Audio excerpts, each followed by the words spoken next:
Good evening and welcome back to My Abbey Fences and welcome to the European Fertility Society. I'm really excited to be here tonight with Vicky Peters. Hello, Vicky. It's great to have you. It's your first webinar with My Abbey Fences, and I'm glad that we are going to discuss this topic, egg donation, today with you. How are you feeling? How is your day going? Nice, exciting to be here first time. So yeah, I'm looking forward to it. We are also waiting to hear what you have prepared. Remember that we will start with Vicky's presentation, and as you see, having a baby at 40 plus is the topic that we are going to discuss. So Vicky has prepared a presentation on this topic. She will share her own experience, but she is also a fertility coach. She helps women perhaps just like you who are thinking about egg donation, or perhaps you are already in the middle of the treatment, or maybe you are just here simply because you would like to perhaps know a little bit more about how it all works. Whatever reason, Vicky is the best person to explain, to give you some tips, possibly as well. So first listen to the presentation, and after the presentation is done, Vicky is also here to answer your questions. Remember, you can type those in the chat section, and I'm sure Vicky will be happy to share her own experience, share her own knowledge, and help you as much as possible. That's why we are here. As you know, we try to be here every single week. We talk about different aspects, not only egg donation but other genetic testing, etc. So many different topics, and I'm glad that tonight we will talk about egg donation, this time emotional part. As you know, many times we talk about medical part of egg donation. Tonight we will focus on this emotional part, which is definitely more a lot important as well. So I guess that will be it from me. Vicky, are you ready to start your presentation? Yes, I do. Perfect. Let me show you your presentations right here, of course, and I believe we can begin. All right, let's go ahead then. Thank Hey, you. thank you very much, Caroline, and good evening, everybody. Glad you're all here. Um, like Caroline said, today I will take you to the scenario that occurs with many 40 plus women wanting to have a baby, namely considering the step towards egg donation, which emotionally feels like, yeah, maybe can feel like a giant leap of faith. First, I will briefly introduce myself. I'm Vicky. I am the happy mother of two very beautiful sons, Victor and Arthur. They're 7 and 14 years old in the meantime, and my sons came after a long and complex fertility process of about 10 years, I guess it was. But since 2017, I am working as a professional certified coach, fertility coach. I'm from Belgium, but I have clients in various European countries, which is very nice to do. And what I do exactly is I work with 40 plus women in their decision process and follow-up process about building a family through egg and sperm donation. So it's a very specific group which I'm working with. Here you see some pictures of my private story. In the background, you see some remnants of my own fertility process. You can see it was a long one. And in front, luckily, I can also show you the result of it. And these are some pictures of my professional life, my life as a professional fertility coach. Because most of my clients don't live very close by, I work most of the time through by video call. But my base where I work is the beautiful city of Antwerp. And I'm sitting here right next to the beautiful and famous central station of Antwerp. So making a little bit of touristic promo for Antwerp. Who is this webinar for? This webinar is really something for you if you are 40 plus, if you are 40 plus, 45 plus, maybe 50 plus, who knows? You're part of a couple, or you're a single woman, and you feel a passionate desire for what might feel as a last chance baby, you know, the now or never feeling. And given your age, you feel a lot of time pressure, and your biological clock is like exploding. And it is quite possible that you are a critical analytical thinker with a great sense of responsibility, which of course is great, but in this process it may not make it any easier because you get a lot of worrying thoughts and fears and doubts. That's what we're going to talk about today. So, and you are considering motherhood through egg donation. Every time I say egg donation in this webinar, maybe for you it can mean double donation. For example, if you're a single and you need sperm donor too. So if I say egg donation, it can also be double donation. So you're considering this, and it feels like I said, like a big leap of faith.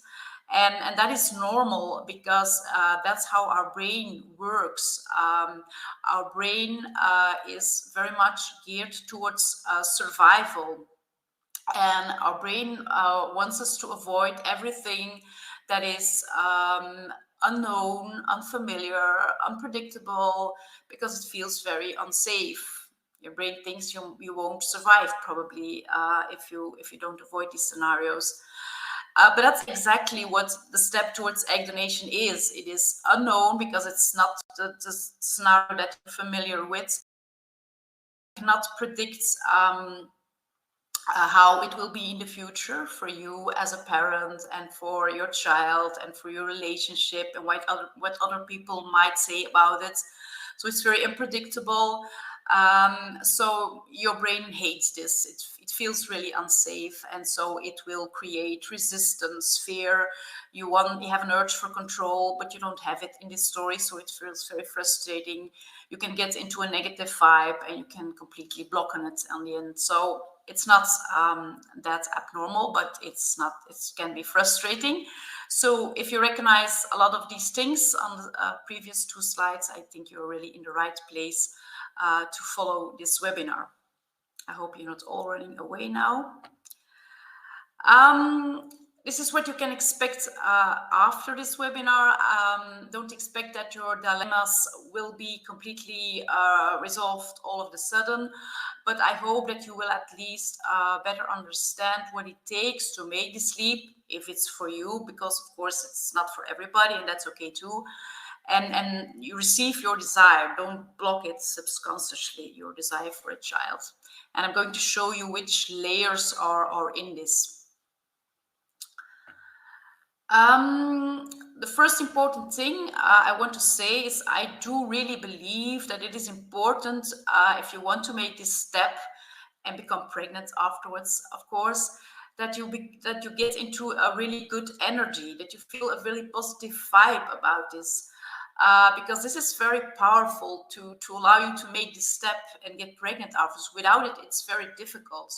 So it's very important to get into this vibe where you can feel, okay, this story is right for me this way, and my fears and my doubts, they more shift into trust and surrender, and I feel much happier and lighter again, and I get into a kind of flow that feels liberating.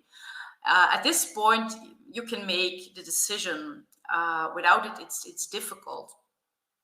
But how do you get into this vibe? Of course, it's not obvious, and it's in fact a whole process. And like I say, I'm going to talk about 3 layers that you have to go through in this process. And the first layer, of course, is the yes or no question. Is this scenario, that step towards IVF with egg donation, is this for you or not? Can you fully choose for motherhood through egg donation, yes or no? Or at what point exactly do you feel resistant? Where is there like noise on the line? And do you dare to connect with your desire for a child, or what's in the way? That's the first thing that you have to ask yourself. And very important to realize in this question is that you are, when you are taking this step or considering this step, that you are in a real grieving process. Because when you're in a grieving process, and in grieving process, I want to say this also, it's really tough one, because it takes time to grieve. So you have to allow it some space, but on the other hand, you don't have this because, like I said, your biological clock is exploding. So it's a way to find a balance between allowing it enough space and not yet getting completely stuck in it. That's a difficult one, I realize. So this grieving, when you're in a grieving process, it can really feel like you're in a dark tunnel. You see the picture of the dark tunnel there, and you don't see it at the moment. You don't see anything at the moment. It can really feel like that. And behind you, behind the tunnel where we're in at the moment, is your ideal picture as you always imagined it to be. And probably you with your family, your little family, with your genetically owned child, with your dream partner, with your child in which the genes of you and your partner come together. That's your ideal picture, and you know it very well because you always dreamt about it, and it really feels very familiar and really comfortable. And like I said, your brain loves this very much, so you're still very connected to it.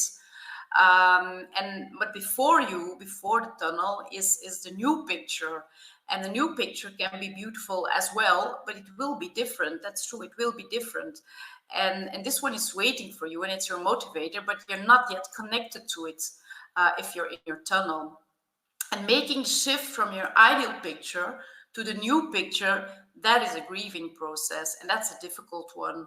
And you cannot make the step and take the grieving process if you're not first going to complete your ideal picture, complete it and finish your old picture. And this is a big thing that I'm doing, for example, in my coaching program, also with like rituals and things like that to complete this old picture and take this step, this grieving process. Another important thing is that you have to realize in this decision process, on the one hand, there are a lot of worrying thoughts going in your head creating fears and doubts.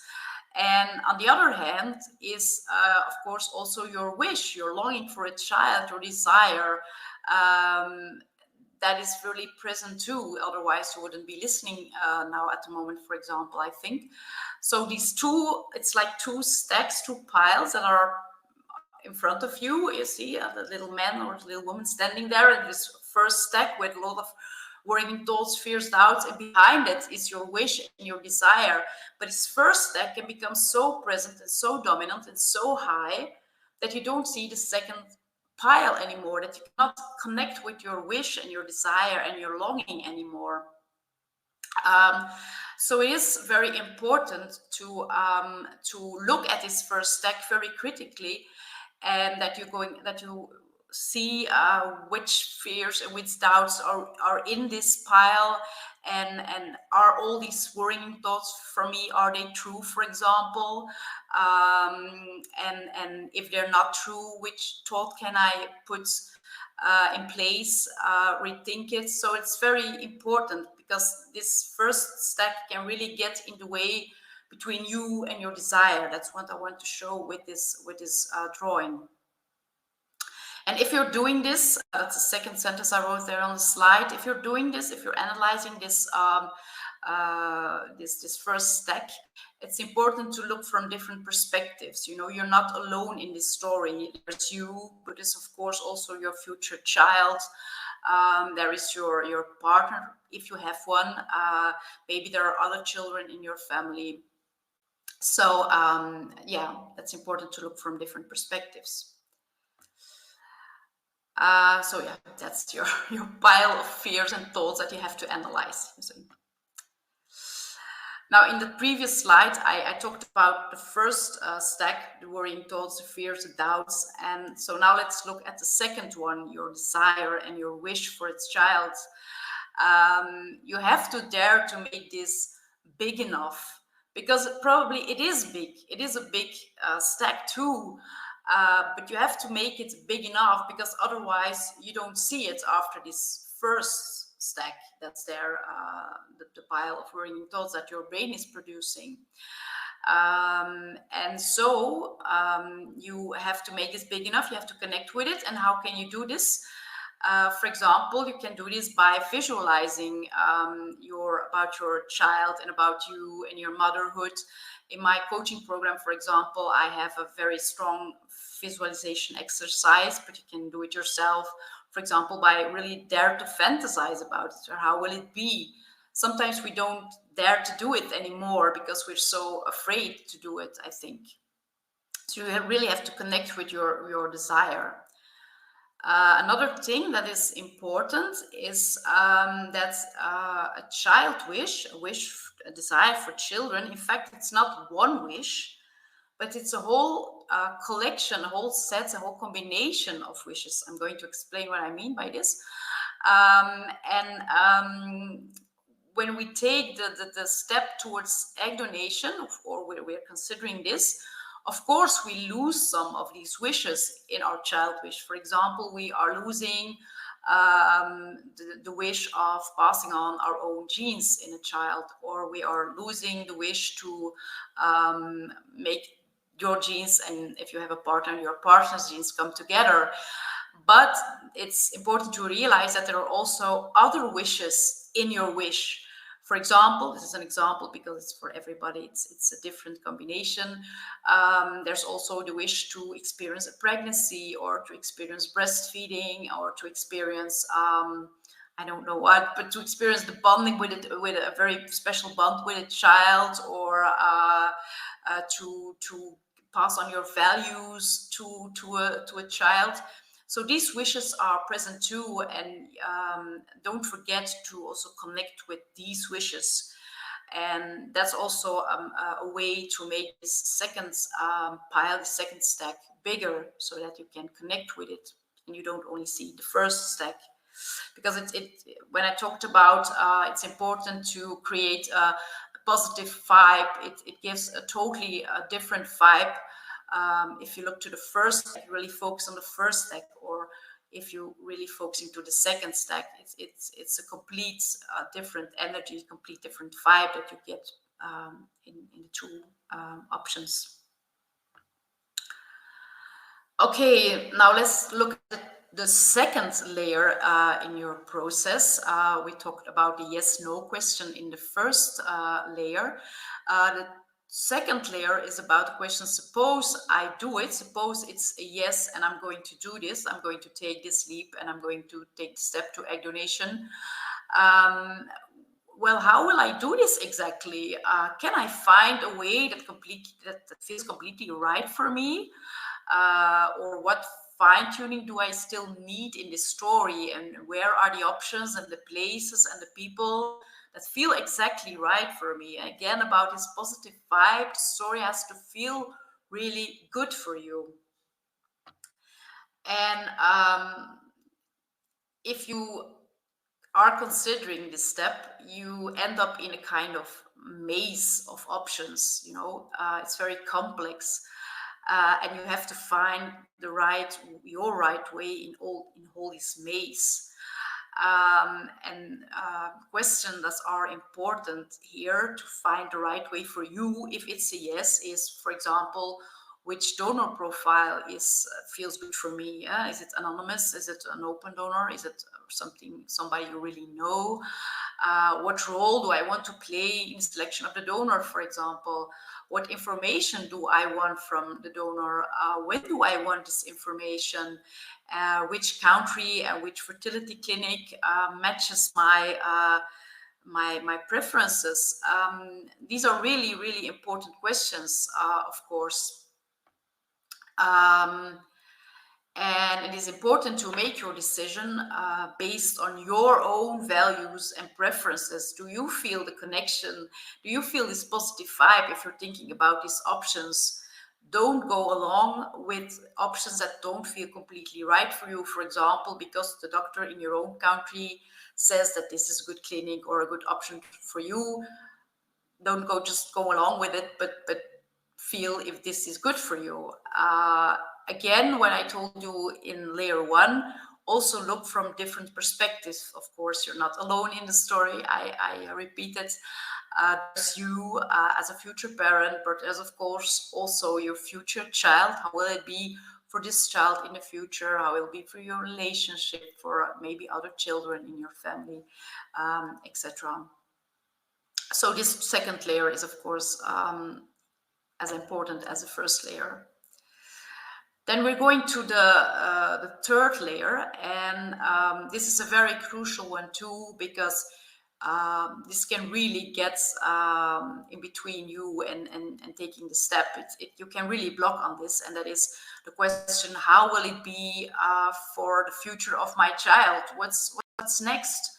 What about the future? Will my child be completely happy with this? That's a huge question.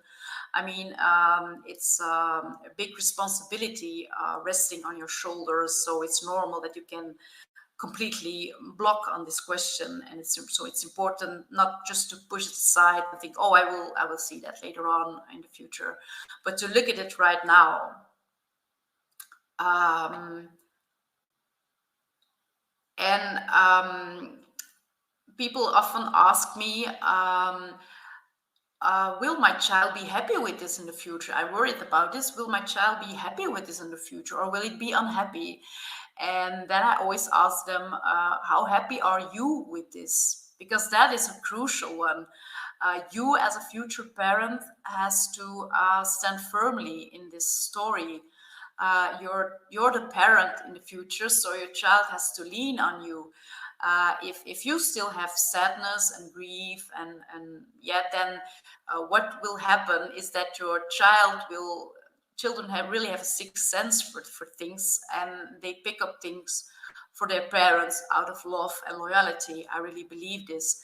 So what really is happening there, I find is a very beautiful picture, because it shows what I want to show with this picture is, if you have a ball with sadness and grief still in it, and you don't really want to look at it, you just ignore it, then what will really happen is that your child will pick this ball up for you out of love and loyalty. Like I said, I find this a very powerful picture, so remember it.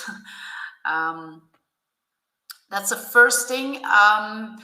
About the future, of course, it's very good, or it's really, you need to reflect on the position of the donor in the story. Maybe you will choose for an anonymous donor or an open donor that your child will not be able to contact before the age of 18. In that case, of course, the donor won't be present physically, but it will be present in the energy of your family system. I mean, the donor is part of your story. So you have to reflect on what place will I give this donor in the story. And one important way to give this donor a place in your story is talk about the donor, So make a plan about, am I going to tell this? Who am I going to tell this? How will I do this? When will I do this? Maybe it may sound like future music, but it's really important, I think, to already think about it. It can also be a relief not to push it aside, but to already think about it. And it can also start quite early, the telling process. So also reflect about future, reflect about, maybe your child will start a search for the donor, even if it's anonymous, or what is possible then. Like I said, your child has to lean on you as a parent, so it's important that you know which possibilities there are and how you are going to react as a parent. So all this future thing is quite a big thing to really get in the way of your positive vibe. Okay, then I will shortly tell you something about my coaching program in case you need more help about it. Of course, I will be answering your questions very shortly. But I have a coaching program, especially for women taking 40 plus, taking the step towards donor conception. It's a 3 + 3 months program, meaning in the first 3 months, I will guide you through this decision process. I guide you quite intensively the first 3 months, and somewhere in the first 3 months, I see that clients are really taking steps. And the next 3 months, I remain standby because I know there will be still difficult moments and practical questions and things. So it's a combination of individual coaching, about 8 hours, a set of worksheets for in between the sessions, so that you can deepen your process and you get my personal feedback about it. I give you an audio recording about the visualization exercise where I told you about the connecting with your desire. You get my WhatsApp and email support continuously. And if you have a partner, he or she can participate at no extra cost. So if this triggers you in any way and you feel that you still need more help about it, you can always look at my website and ask for an online match call, which is free. So that's it, I think, for the presentation. And then we can go to the Q&A, I think, Caroline. Yeah, brilliant. Thank you so much, Vicky, for sharing your program, how you do it, how you help other women who are looking for some support. This is always a complicated process. So thank you so much, Vicky, for bringing this up here and for discussing this. We are always here to support, and we are always eager to discuss any matters like this. So of course, yes, you're very right. It's time for your questions. I do see some questions are coming up. So use this time, okay? Vicky is here for you. If there's something you wish to ask, do it now. And let's have a look at the very first question from Emma. Okay. I'm struggling with the idea of donor egg because I'm not sure if I'll be able to accept the baby as my own. Have you heard of women who got pregnant with donor eggs and regretted their decision? Yeah, that's a question I get quite often. So it's a good question, I think. I think it's normal that you're struggling with it. Like I said, I told you why. I think I know a lot of women, of course, who went through the process and became pregnant and became a mother through egg donation. I really don't know any of these women who really regret that they took the step and got a baby through egg donation. I think nobody ever told me, "Oh, I don't love this child," or "I don't bond with this child because it doesn't have my eggs, my genes." What I do hear sometimes is that they regret the donor profile. That's another discussion, but Right. that's the thing I hear sometimes, or that I regret that I, for example, chose the anonymous donor part. Mhm. That's a thing they do regret, but not the fact that they took the step to egg, not the egg donation itself. Yeah, I never heard that, Yeah, honestly. that makes perfect sense. And I think it's always a process, right? So you start at one point and you just need to go through it before the final decision. And maybe then it's just Yeah, much easier to just when you already have a baby, it's as I've mentioned, it's like a process. So it's like totally changing sometimes. yeah. But yeah, And bonding with a child, I think it exactly. Yeah. always takes time. I Yeah. mean, you hear a lot of stories about, oh yeah, I got my baby, and it was, yeah, of course you love this child instantly, but whether it has your own genes or not, it's still a bonding process takes time. That's Exactly. normal. So don't Okay. worry about it if you would get a baby by donation and you don't feel it instantly. It's. I mean, I think it's normal. Okay. I'm Emma, not thanks so promoting, much. but yeah. Thanks so much, Emma, for your question. I believe that helped, and I hope so, of course. And best of luck to you, Emma, as well. Next question we have is from Johanna. I'm interested in hearing about people who have had a family member, perhaps a very younger sister, be their donor. Any stories or as testimonies to share about this? Anything you can share in regards to that? Well, I have to admit that I don't know many stories about a donor from the family. Yeah. Um, Sometimes people are considering it, but most of the time it ends with, oh, yeah, we're taking a donor from the clinic anyway. I think it's a very, yeah, it's from the perspective of the child, I think it's a very good option, of course, because it can have contact with a donor from very young in the life of the child. But from my experience but I don't say that it's a negative option, certainly not. But it is complex sometimes for the parents, I think, um, to take, for example, a younger sister. But so I didn't have many clients doing this, but that doesn't want to say that there are no that Of there are course. no examples, of course. If you have a younger sister, I if I would have a younger sister, I think I would have asked, but I didn't. All Yeah. right. Thanks so much for next question, Johanna. I hope that helped, and of course, thank you, Vicky, for answering this. And we have a lot more questions coming up. Okay, I'm worried that egg donation may not even work after taking the decision. Yeah. Any advice? Yeah, I understand that she's worried about it because often I think a lot of women think, okay, it's a very complex step to take, but once I've taken it, now it will work for sure, because the success rates from the clinics are also very high. It's really like it cannot go wrong anymore. But of course, that is not the case. It's still nature, and you cannot control it, you cannot predict it. So yes, I think it can still go wrong. I mean, yeah, you have to be realistic about this. But of course, the success rates are, of course, a lot higher. I don't know how old you are, but the success rates are, of course, a lot higher. And I think if it doesn't work out the first time, uh,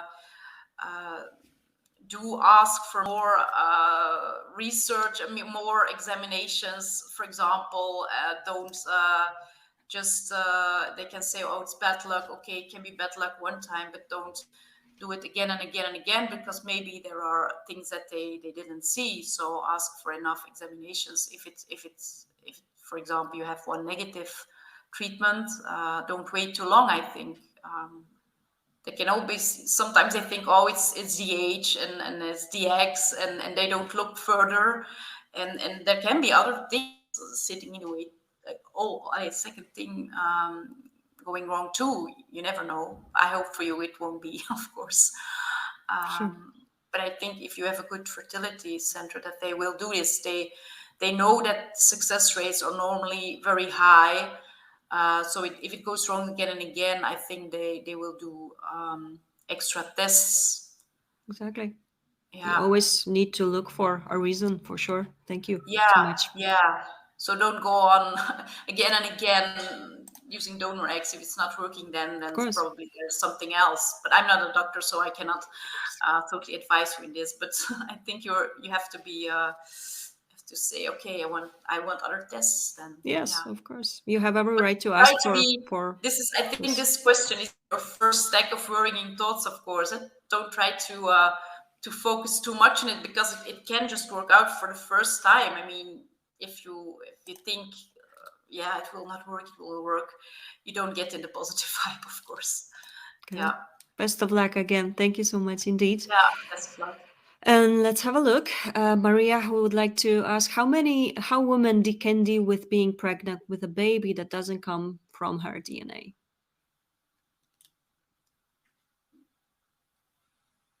So you the question's about the pregnancy, or Yeah. How do you deal with being pregnant with a baby that doesn't come from yeah, your DNA? Yeah. yeah, I think the best thing to do is this whole process that I described in the presentation, that you take this process before you get pregnant. I mean, that is the ideal scenario, that you're through this grieving process and then get pregnant. But of course, it's normal if you are pregnant that this would not be suddenly it that it's not completely gone, all these worrying thoughts and fears and doubts too. So it's really the process keeps going on. I mean, I hope that you get through most of the process before you're pregnant, so that you can enjoy the pregnancy. I think it's also the best for your child that you are quite feeling good about it emotionally. But it's not normal that you can still have your moments of doubt. That is normal, even if the child is there. The process keeps going on. It's not a process that stops very suddenly when you have your positive pregnancy test. I mean, the emotional part. It keeps going on if you even if you have your child, but that doesn't. It just goes up and down, and sometimes it comes back and then it's gone, and it's just a process in ups and downs. But it doesn't mean that it can be a beautiful process. But I think just don't be too hard for yourself if you feel these doubts again and you're pregnant. It's just part of your process. Um, yeah, to go through. Yeah. Hmm. Okay. Thank you so much indeed. Next question from Daniel. I worry if I tell my child they are from donor, I am opening them up being bullied, for example. Anything you can advise here? Yeah. Yeah, I think a lot of it depends on, of course, you can never predict how your child will react. That's one of these uncontrollable things about the story, which makes it so difficult. You cannot predict. Every child is different, and every character of the child is different. You cannot never predict it completely, of course. But I think a lot of it depends on, for example, when are you telling this to your child? Um, there are like two big options.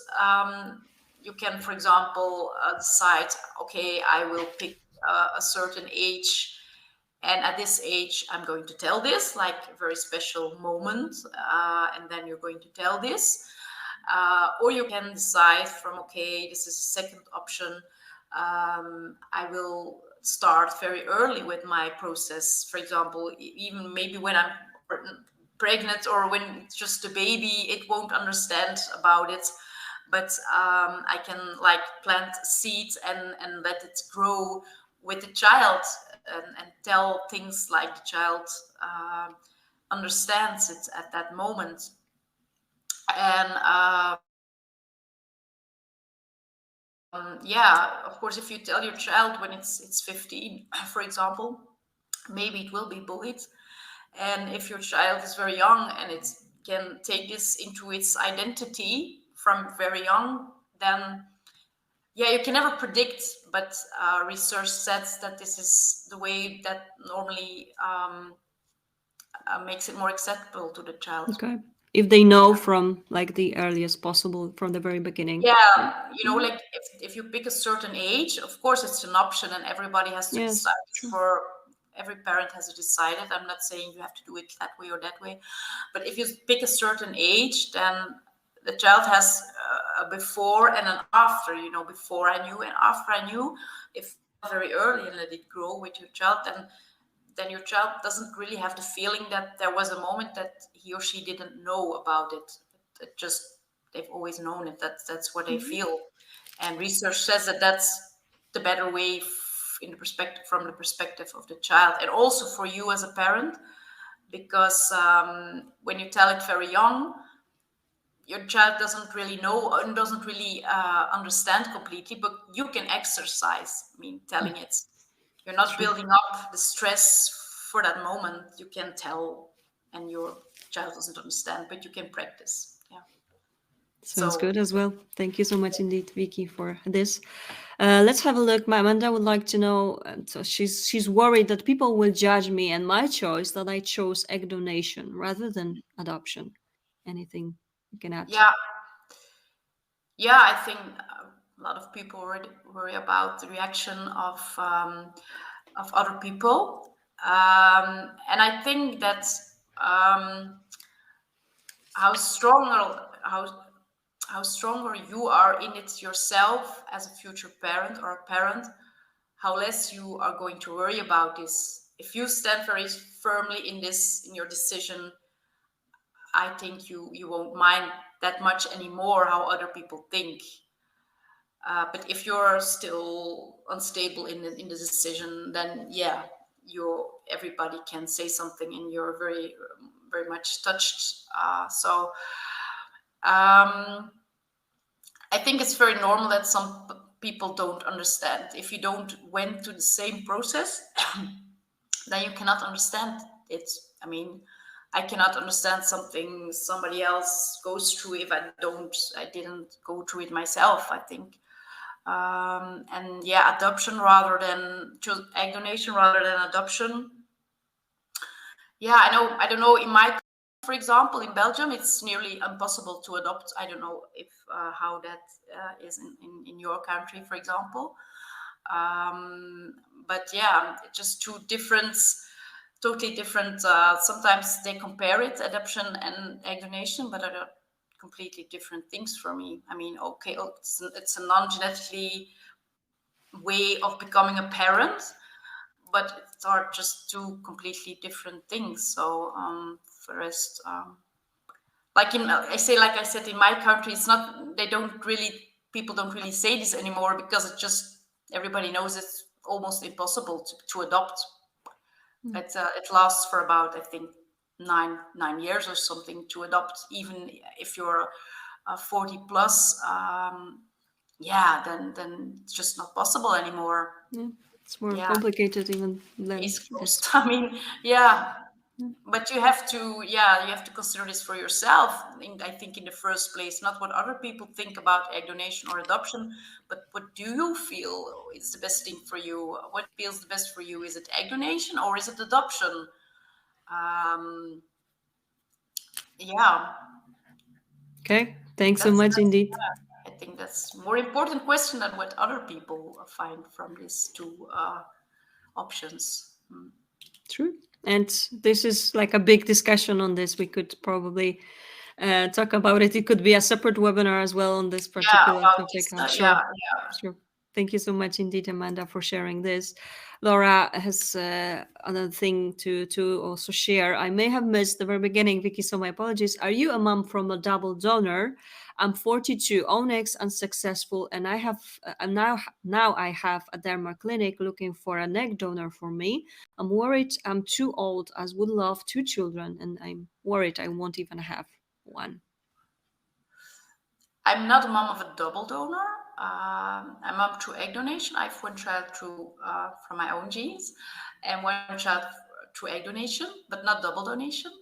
But yeah, same. I was nearly 43 when my youngest son was born. Um, yeah, I don't. The question is that you're just worried that you won't have one baby. I think when you use egg donation, when you use, I don't know it's the correct word, but if you go to egg donation, that are still many chances. Of course, it's emotionally, like I told in the webinar, it's a big step to take. But once you can, if you can make this step emotionally, then I think medically there are a lot of chances again. I mean, the success rates of egg donation are very high. So medically, I think if you can take the step to egg donation, there are still chances left. And 42, if I look at my clients, 42 are about the youngest. I also have clients who are end 40 or 50. Yeah, so then they tell me, whoa, you were young when you got your second child. So it's really a relative thing, the age.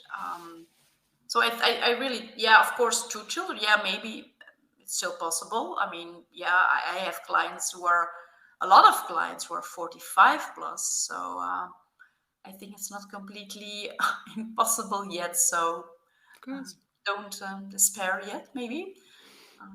Yeah. Best of luck I again, also Laura. think And about Danish clinics too. Yeah. and this can still happen, as Vicky already also said. So Yeah.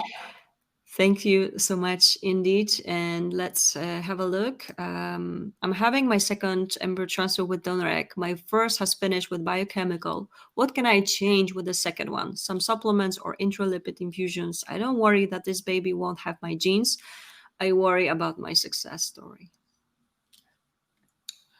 I think it's more like a medical question. I think it's, yeah, quite difficult for me to advise you in this.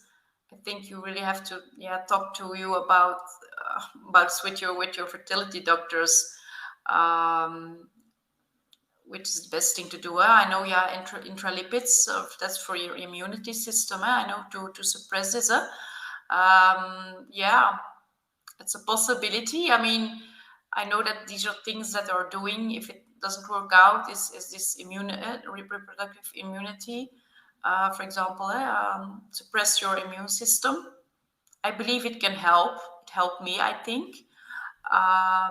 But yeah, I don't know. It's right for you. It's right solution for you. Um, Okay, sure. And well, as always, remember that this, if you wish to get some more details, we will have some more webinars coming up with some medical doctors who yeah, can definitely advise you better on that, whether to what kind of yeah, supplements you can take or what other things you could possibly do. yeah. Um, I But believe I that. do think it's good that you ask your doctors Sure. about, yeah, for example, I want more tests, or I want try something As you different. Just, mentioned before, yeah. yeah, just So don't wait. Oh well, okay, now we'll repeat this 5 times. I wouldn't do that, because yeah, normally the success rates are high. So if it doesn't work one time, it can be bad luck. But if it keeps repeating, then I would really say, okay, give me some advice, give me more tests, try something different. I think you really have to, yeah, to ask for this. Yeah, be strong and assertive about this. Yeah, right. yeah. Good. Thank you so much indeed. Possibly our final question for tonight. So if you have any more, you know what to do. Go ahead, type those in. So what about pregnancy with donor after 50? Any you have probably had clients less like this, patients who Yes, yes. anything you In can first place, I advise? think it's important to find a country and a clinic where they want to treat you, because, as you know, probably already, the laws in the different countries vary a lot, and the maximum age for treatments is different too in various countries. But I think in Europe there are still quite a lot of options. Legally for 50 plus, some countries don't, but most of them do. Although it gets a little bit urgent, of course. Um, and but I think most of the times they do ask for extra tests before starting the treatment. So if suppose you're 42, like the previous woman, then you don't have to do this extra test. But if you're 50, they ask for extra tests because I want to know if it's medically, yeah, if it's medically okay that you still become pregnant at 50. So you will have to do extra tests, but in most of the countries like Spain and Greece and Cyprus, for example, is a country where I think it's most flexibility in the age limit. Portugal too. It's still possible now, but don't wait too long anymore, Of of course. course, because it's really, yeah, the edge of the maximum age. Yeah, yeah. Sure. Okay. Thank you so much. I hope that helped. There is also one more thing from Ciara. This is again, I believe, more of advice when it comes to medical, because she mentioned one unsuccessful transfer, second transfer not going smoothly, conceived naturally with my daughter, history of recurrent miscarriage. This is I understand Ciara probably is looking for some medical advice here. So as I've mentioned, we will have some more webinars coming Yeah, up with the doctor, so you can perhaps ask. Vicky is here to. Is always helpful when it comes to the emotional side. She also has a program for 40 plus who would like to start or are going through egg donation. So I'm sure that it was really lovely to have you, Vicky. I hope that you have found all of you have found this useful. It's been great. Excuse me. It's been great to have you for sure. Before we finish, anything else you would like to add? if I want to add something. Yeah, anything you Uh, want. um, no, not really. I think it was very nice to do, and there were a lot of interesting questions. So I hope I was able to help a little bit, because I know it's a complex process. Um, so yeah, everything can help. I Yeah. Brilliant. Thank you so much. Remember that if you wish to get in touch with Vicky directly, you can do so. There will be an option for you. You can go to our website and there's an option for you to get in touch with her, or you can just email me. I'll be happy to forward anything to Vicky. Thanks so much, Vicky. It's been great to have you. Thanks everyone for your time. Thank you for joining. And I'm glad that we were able to discuss this topic. As I've mentioned, we need to still discuss this more and more. But of course, remember, we will be back with some more events. Next week, we will talk about uterine fibroids, myomas, other malformations with Dr. Tsakos. So if this is something that might be interesting for you, join us. You can already register on our website. Thanks so much, everyone. And thank you, everyone, for joining. Thank you, Vicky, for your time as well. Thank you. It's been great to have you, and I'm looking forward to some more events coming up, perhaps with you. So thanks a lot indeed. Take care, everyone. See you soon. Bye.